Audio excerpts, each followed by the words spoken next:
Contoh misalnya example filling dari missing value, kita menggunakan mode tertentu ya dalam data-data yang sifatnya kualitatif, seperti misalnya dalam kasus ini good, bad, good, bad, good, bad ya.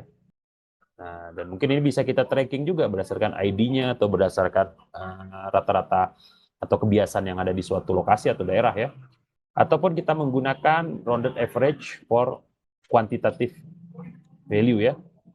Ataupun kita mempertimbangkan objek ya dari kelas yang sama di mana misalnya dia punya label untuk target atribut company. Jadi kita jadikan ini sebagai angkor, terus kemudian kita lihat ya kesamaan company ini apakah juga menyebabkan kesamaan dari sisi beberapa data. Nah, jadi bisa kita fill ya.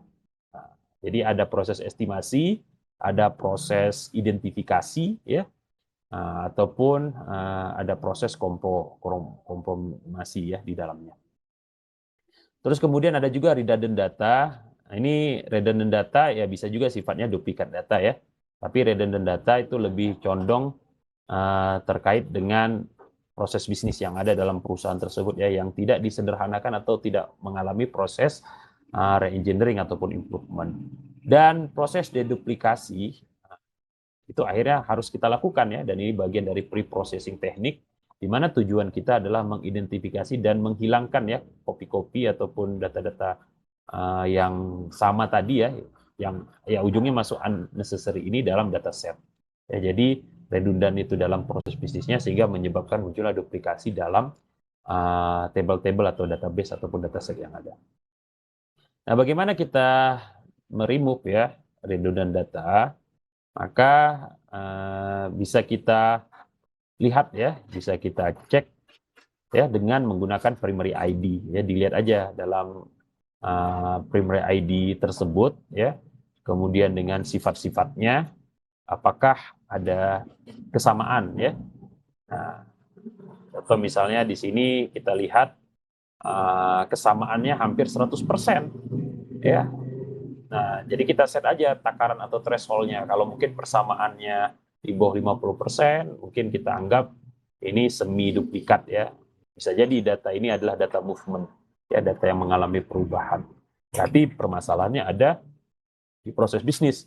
Tapi kalau kesamaan data tersebut hampir 100%, ya berarti ini mau tidak mau harus dibuang ya, harus dihapus ya karena ada duplikasi data ya. Sehingga contoh misalnya di sini ya, karena datanya 100% sama, kita hapus. Kemudian ini juga ya sama dengan yang di atas, maka kita hapus sehingga nanti akan muncul uh, ruang yang kosong ya yang ada di database tersebut. Kemudian ada juga data inkonsisten ya. Ini adalah data set ya yang nilainya fluktuatif ya atau berubah-ubah tidak konsisten. Di suatu field disebutkan segini, tapi di field yang lain ketika kita coba connect atau hubungkan ternyata fieldnya lain lagi nilainya. Nah, kebijakan yang bagus ya ini harus diimplementasikan ya untuk menyelesaikan masalah ini ya. Dan ini bisa dalam model yang sifatnya prediktif ya, untuk men-treat sebagaimana layaknya missing value. Bedanya kalau dalam missing value kita mengestimasi berdasarkan current situasi ya atau kondisi yang sedang terjadi, sementara dalam inkonsistensi data kita memprediksikan ya terkait dengan perubahan-perubahan yang mungkin terjadi ya ketika data tersebut move ataupun ketika objek tadi mengalami perubahannya, seperti misalnya status menikah itu bisa berubah ya, atau ya status umur lah yang paling pasti akan berubah ya. Jadi ketika itu terjadi ya mungkin kita nggak perlu masukkan data ya, kita cukup ngecek aja dari tanggal lahirnya ya, atau status ya, status penggunaan barang ya, apakah sudah dikembalikan, rusak dan sebagainya. Jadi ada data-data yang mengalami perubahan seperti misalnya juga pendidikan ya, gelar, pekerjaan ya, pengalaman ya, sertifikasi dan seterusnya. Itu beberapa contoh-contoh data yang pasti atau mungkin ya mengalami perubahan-perubahan tergantung dari aktivitas yang dilakukan oleh objek data tersebut.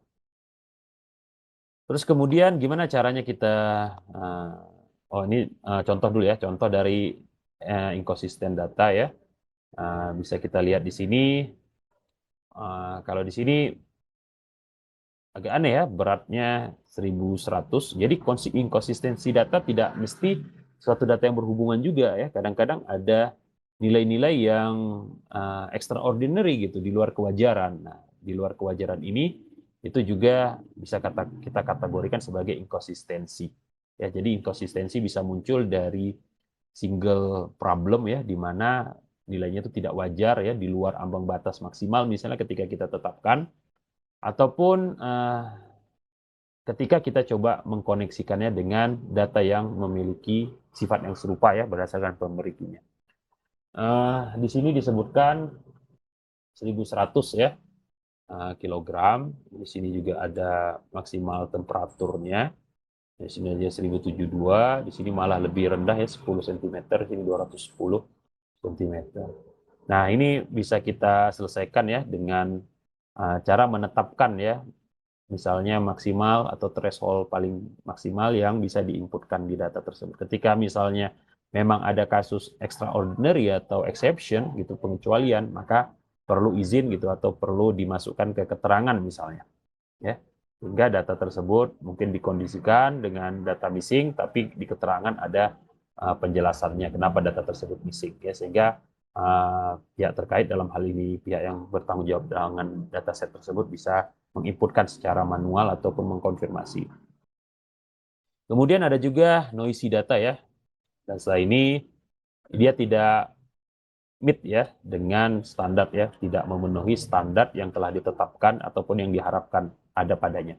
Noise ini dapat menyebabkan incorrect ya, kesalahan ataupun penyelewengan ya dalam proses pengukuran, dan ini human error juga bisa dimunculkan ya atau diakibatkan oleh noisy data, bahkan dalam banyak kasus kontaminasi sampel-sampel, sehingga akhirnya kita jadi bingung kenapa sih hasil seperti ini, dan ini berpengaruh juga terkait dengan pengambilan keputusan nantinya.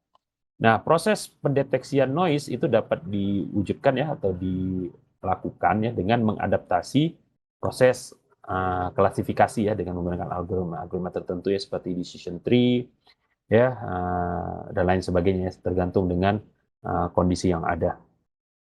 Kemudian ataupun kita bisa menggunakan noise filter untuk data processing ya.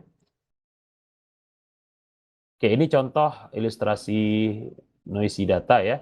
Kita lihat di sini, ini data yang tidak ada noise-nya, maka yang sick ya pasti akan berbeda dengan yang healthy ya, karena ini kontras ya, atributnya adalah kontras.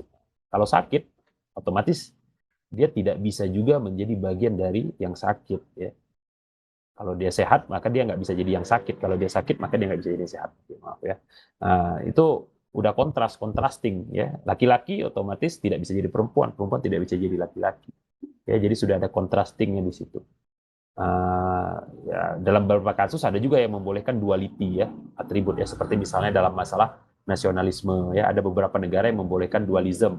Jadi kalau dia sudah misalnya warga negara Malaysia, maka dia boleh juga warga negara British misalnya ya, Inggris, ataupun warga negara United States. Tapi kalau di Indonesia kita memperlakukan single ya, single nasionalisme, di mana kalau udah warga Indonesia berarti tidak boleh jadi warga negara lain. Tapi ada juga memang kasus yang nggak bisa berbeda ya. Jadi kalau sudah kita masuk ke dalam kelompok tersebut, maka kita tidak bisa masuk kepada kelompok yang lain. Tidak ada model semi juga ya, atau model antaranya ya, range-nya. Ya, kecuali kalau ada hal-hal tertentu lah ya, atau penyimpangan tertentu, atau keadaan tertentu di suatu tempat ya, yang bisa saja membuat kadang-kadang hal yang fix, yang pas, kemudian menjadi dikompromikan.